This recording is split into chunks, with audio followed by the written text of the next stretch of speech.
Welcome to Target Tips and Tricks Christmas Edition, December 4th.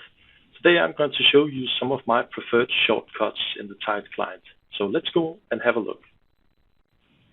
Here we are in the Target client working on a dashboard.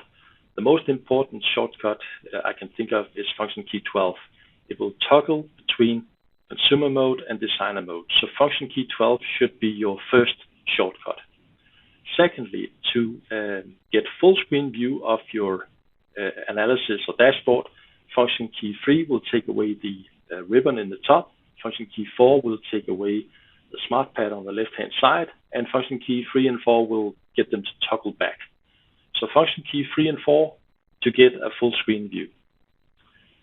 Okay, next function key 6 will take you to source data, 7 to properties, function key 8 to calculation, and function key 9 to criteria. So if you're good at remembering shortcuts, those could be quite handy also. Little unknown shortcuts I think I can show you in the next analysis here. Very simple Crosstab.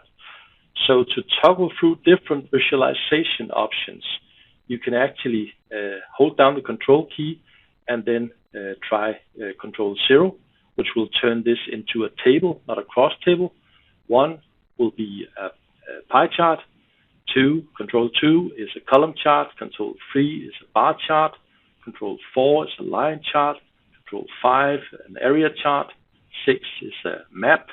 And then we skip 7 and go to 8, which is a gauge. And control 9 will take you back to the initial Crosstab. So those controls combined with the numeric keyboard is a quick way of trying out different visualization types. These were my preferred shortcuts, but if you search in the Target community, you'll actually find an article describing all the shortcuts in the Target client. That concludes today's tip. See you tomorrow on Tips and Tricks Christmas Edition.